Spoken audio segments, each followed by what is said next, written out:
I knew something was wrong before I even turned the truck off. You ever pull into your own driveway and your brain catches something before your eyes do? Like the whole place suddenly feels tilted sideways? That was me that Monday evening. Long day at the machine shop. Traffic backed up all the way through Dalton County because somebody flipped a landscaping trailer on Route 8. And all I wanted was a cold beer and 20 minutes of silence on my porch. Instead, I pulled up and realized my mailbox looked closer to the driveway than it had that morning. At first, I thought maybe I was just tired, but then I looked down the fence line and my stomach dropped clean to the floor. My fence was gone. Not broken, not damaged. Gone. And in its place sat a brand new cedar fence. Bright wood, fresh concrete around the posts, running 6 feet deeper into my property like it had always belonged there. They even stacked my old fence panels neatly on my side of the line, like somebody had done me a favor. There was this little plastic sign zip tied to one of the posts that said, "Property boundary adjustment per Brookstone Valley Community Enhancement Plan." Community Enhancement Plan. I actually laughed when I read it because I thought it had to be some kind of joke. See, I don't live in Brookstone Valley. I live next to Brookstone Valley. Big difference. My place sits on about 3 acres out near Ash Creek. Been in my family since 1991. My dad bought it when nobody wanted land out there because it was all scrub brush and clay dirt. He cleared half of it himself with an old yellow bulldozer that smoked like a chimney every time it started. I grew up riding around that property in the bed of his pickup truck, picking nails out of the dirt after storms, fixing fences with him in July heat that felt like standing inside an oven. Every corner of that land had a memory attached to it. Meanwhile, Brookstone Valley showed up maybe 4 years ago. All stone entry signs and fake waterfalls and giant homes squeezed so close together you could probably hear your neighbors sneeze through the walls. And listen, I don't hate rich people. I really don't. But the folks running that HOA carried themselves like they'd been personally selected by God to improve the county. They complained about tractors being visible from the main road, complained about my workshop, complained about my nephew leaving his fishing boat parked near the barn one weekend. One lady actually came to my door and asked if I'd consider replacing my rural-style fencing with something visually cohesive. I told her the fence was older than her subdivision and probably had more character too. Turns out they'd been trying to expand the entrance road for months. I found that out later from my neighbor Earl, who lives across the highway and knows everybody's business before they know it themselves. Apparently the HOA president, a guy named Grant Holloway, had been pitching this whole luxury corridor idea to homeowners because property values had plateaued, which is rich people language for, we're already expensive, but we want to feel even more expensive. So while I was out of town helping my cousin move furniture down in Lexington that weekend, they hired a survey crew, tore out my fence, and moved it 6 feet inward based on some new survey they magically produced. No phone call, no paperwork, no sheriff, nothing. I remember standing there staring at that fence while the sun was going down, hearing cicadas buzzing in the trees. And honestly, I wasn't even angry yet. I was confused. The kind of confused that slowly turns dangerous once your brain catches up. So the next morning, I drove down to the Brookstone Valley HOA office. Fancy little brick building beside the entrance waterfall. Smelled like vanilla candles and fresh paint inside. There was soft piano music playing through hidden speakers, which somehow made me even more irritated. Grant Holloway walked out smiling like we were old golfing buddies. "Mr. Mercer," he said, sticking his hand out. "We figured you'd stop by eventually." I didn't shake his hand. I just looked at him and said, "You moved my fence." And that man actually smiled wider. "Technically," he said, "the previous placement was inconsistent with the updated survey alignment. We assumed you wouldn't object once you understood the enhancement value for the community entrance." Enhancement value. I swear these HOA people talk like malfunctioning robots wearing khakis. I asked him one simple question. "You got paperwork signed by me?" His smile twitched a little. "Well, no. But the survey, legally." "No," I interrupted. "I asked if you had my signature." That's when the room got quiet. And right there, standing in that over-air-conditioned office, looking past him through those giant glass windows at that fancy stone entrance, they were all so proud of. I remembered something my father told me almost 15 years earlier, back when the original developers first broke ground out there. That entrance sign, the waterfall, the decorative stone wall, none of it was actually on their property. It was sitting on mine. Now here's the part that still makes me laugh when I think about it. Because the entire time Grant Holloway was standing there acting like he owned the world, he had no idea the ground underneath his precious neighborhood entrance technically belonged to me. Years earlier, before Brookstone Valley even had a name, Before the first oversized SUV rolled through those gates, the original developer had come to my father asking for a favor. My dad told me the guy showed up in cowboy boots, too clean to ever touch dirt, and spent 2 hours talking about community partnerships and shared prosperity. What he really wanted was permission to build the entrance several feet over the actual boundary line because it looked better from the highway that way. My father, being old school and probably too trusting for his own good, agreed to let them use the strip temporarily. Handshake deal, no easement, no contract, nothing filed with the county. Back then, people around Ash Creek still believed a handshake meant something. Problem was, the original developer died about 6 years later. Brookstone Valley got turned over to the HOA board, and somewhere along the way, those people started acting like temporary permission meant permanent ownership. Grant was still talking when I zoned back in. "We really believe this adjustment benefits everyone involved," he said, folding his hands together like a pastor about to ask for donations. "Frankly, Mr. Mercer, the updated entrance presentation creates a more cohesive visual identity for the community." I looked out the window again at that giant stone sign with Brookstone Valley carved across the front in fancy gold lettering, water pouring down black rocks behind it like some miniature Vegas casino display. Then I looked back at him. "You know," I said calmly, "I think you're right." That threw him off immediately. He blinked. "I'm sorry. I think appearances matter," I said. "Matter a whole lot." I walked out before he could answer. The thing about anger is most people waste it yelling. My dad taught me something different. He used to say, if somebody cheats you, don't lose your temper. Make them regret underestimating your patience. So instead of calling a lawyer right away, I drove straight down to the county records office. Old brick building downtown. Smells like dust and old paper no matter what year you walk into it. Miss Clara still worked the front desk. Same woman who'd been there since I was a teenager getting copies of hunting permits for my dad. She looked over her glasses and said, "You look mad enough to buy property or bury somebody." "Maybe both," I told her. That got a laugh out of her. By noon, I had copies of every original plat map tied to my property. By 1:30, I had tax records proving that strip of land had stayed under our parcel number the entire time. And by around 3 in the afternoon, after one very uncomfortable conversation with a county clerk who clearly knew exactly what was about to happen, I officially filed a revocation of permissive land use for every decorative structure sitting on my property. Not the road, not the houses, just the entrance. That distinction becomes important later. Now, if you've never dealt with HOAs before, let me explain something. People like Grant Holloway survive because most folks get intimidated halfway through the process. They assume legal paperwork automatically means the wealthy side wins. But county property records don't care how expensive your subdivision is. They care whose name sits on the deed. And mine did. The next morning, around 7:30, I was sitting on my porch drinking coffee when 3 trucks rolled up beside the Brookstone entrance. Excavator, flatbed trailer, utility crew. My contractor, Benny Ruiz, stepped out of the lead truck, grinning like Christmas came early. "You sure about this?" he asked. I took a sip of coffee.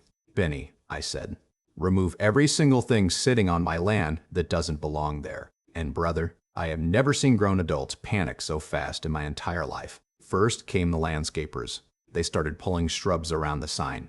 Then the utility guys disconnected the lighting. Then Benny's excavator eased forward and wrapped chains around the giant stone letters. That's when the first residents started gathering. At first, people just stood there confused in their bathrobes holding coffee mugs. Then somebody started yelling. Then 3 more people came running out with phones recording everything. One woman screamed, "What is happening?" Benny looked at her dead serious and said, "Property maintenance." I nearly spit coffee all over my porch. About 20 minutes later, Grant's black Mercedes came flying into the entrance hard enough I thought he might jump the curb. He jumped out before the car fully stopped, tie hanging loose, face red as a stop sign. "What the hell are you doing?" he shouted. Benny pointed toward me sitting up on my porch across the road, taking instructions from the property owner. Grant stormed across the highway toward my yard while trucks behind him started lifting apart the decorative stone wall piece by piece. "You can't do this," he snapped the second he got close enough. "That entrance belongs to the community." "No," I said calmly, setting my coffee down. "The entrance belongs on my property." Big difference. He actually laughed at first. Not nervous laughter either. Arrogant laughter. The kind people do when they still think reality is optional. Then I handed him the paperwork. I watched his expression change line by line. That was the exact moment he realized he'd made a catastrophic mistake. "You revoked access. He asked quietly. Permission, I corrected. I revoked permission. You're destroying property worth hundreds of thousands of dollars. No, I said. I'm removing unauthorized structures from my land after your HOA trespassed and altered my boundary line without consent. You could physically see his brain trying to find an angle. This will destroy home values, he said finally. I shrugged. Sounds expensive. That line made him furious. Meanwhile, behind him, the waterfall shut off for the first time in years.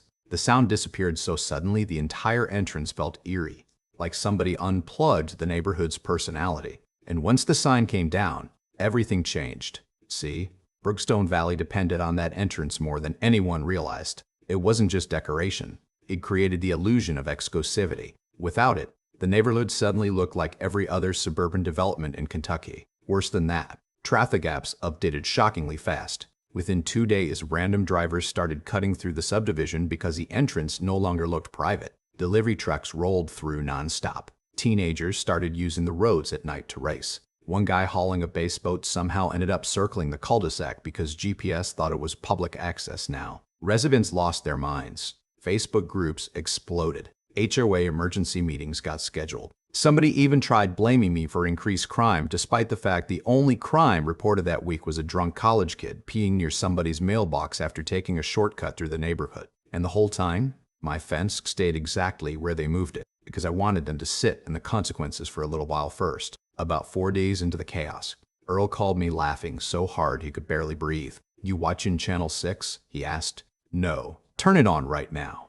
So I did. And there on local television stood Grant Holloway, sweating under studio lights, trying to explain to reporters how a luxury neighborhood somehow lost control of its own front entrance because they moved the farmer's fence 6 feet without permission.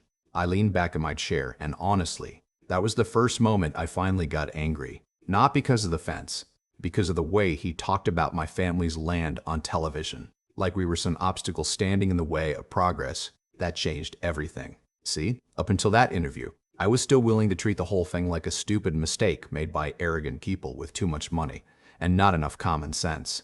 But when Grant went on television calling my property underutilized rural frontage, something inside me shifted. Because that land wasn't some empty strip on a survey map. My father bled on that property. I watched him bury our first hunting dog under the oak tree near the north fence line.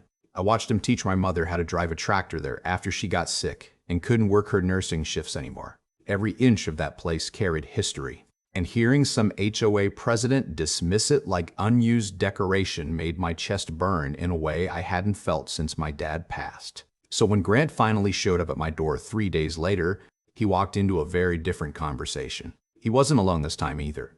2 lawyers came with him, plus another HOA board member named Denise Parker, who at least looked embarrassed enough to still qualify as human. They stood on my porch while thunder rolled off in the distance. Heavy summer clouds hanging low over the fields. Grant cleared his throat. We'd like to discuss a resolution. I didn't invite them inside. You already discussed one, I said, with a bulldozer. Denise winced at that. One of the lawyers stepped forward holding a folder. Mr.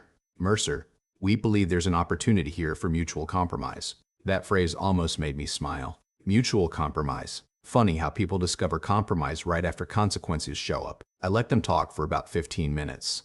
They offered to move the fence back immediately, offered to pay for landscaping repairs, offered to restore community relations. Every sentence sounded carefully manufactured by people billing $300 an hour. Then Grant finally got honest. This situation is creating significant pressure inside the neighborhood, he admitted. Residents are upset. I looked past him toward the highway where traffic kept rolling through Brookstone Valley like it was a shopping center parking lot. How upset? Denise answered that one quietly. 6 families have threatened lawsuits against the HOA. 2 are trying to sell already. There it was. Not morality, not respect, money. I folded my arms and leaned against the porch railing. You know what the crazy part is? I probably would have let the entrance stay there another 20 years if you just acted like decent neighbors. Nobody had a response for that because they knew it was true. The silence stretched long enough. You could hear thunder again somewhere out past Miller's Creek. Finally, I laid out my terms. First, the fence gets rebuilt exactly where the original boundary stood, using better materials than what they destroyed. Second, the HOA reimburses every property tax overpayment connected to the lost land usage. Third, They sign a permanent legal easement acknowledging ownership stays with me and my family permanently. Fourth, monthly compensation gets paid for continued use of the entrance land. Grant's jaw tightened immediately at that last part. You want us to pay rent? No, I said calmly. I want you to remember whose land you're standing on. That one hit hard. You could tell because Denise actually looked down, trying not to smile. The lawyers asked for a private conversation. I watched the four of them walk down near the driveway, arguing in hushed voices while rain started tapping softly against the porch roof. Grant kept throwing his hands around dramatically, like a man realizing his entire plan had somehow exploded in reverse. About 20 minutes later, they came back. We'll agree, one lawyer said carefully, provided the entrance can be reconstructed immediately. I looked directly at Grant. Then we understand each other. Now here's the thing people still argue about around Ash Creek. Some folks think I took it too far. Earl says I should have charged double. My sister thinks I should have sued them into the ground just on principle alone. And maybe she's right. But truthfully, once the papers got signed, I didn't really feel victorious the way I expected to. Mostly, I just felt tired. Because fights like that change the way you look at people. A month later, the new entrance went up. Smaller this time. No giant waterfall. No oversized stone towers trying to look like a country club. Just a modest brick sign with some shrubs around it and a legally recorded easement sitting underneath every square inch of it. And my fence? Back exactly where it belonged. Benny rebuilt the whole thing in dark cedar, with steel posts sunk deeper than before. Said if Brookstone Valley wanted to move it again, they'd need military equipment. The funny part is, after all that, the residents themselves started acting different toward me. Not all of them, but enough that I noticed.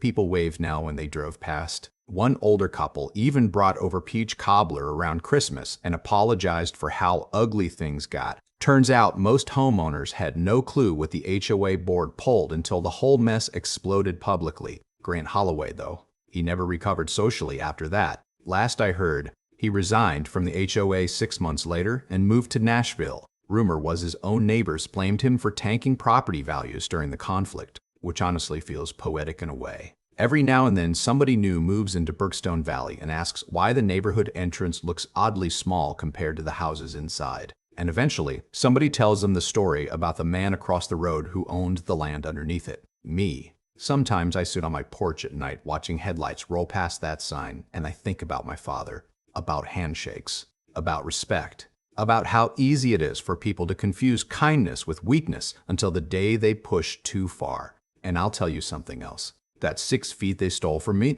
I walk it sometimes, just because I can. Now I want to hear what you think. Did I go too far tearing down the entrance? Or were they asking for it the second they moved somebody else's fence without permission? And if this happened where you live, would you have settled like I did? Or taken the fight even further? Let me know in the comments, because trust me, around Ash Creek people still argue about this one like it happened yesterday.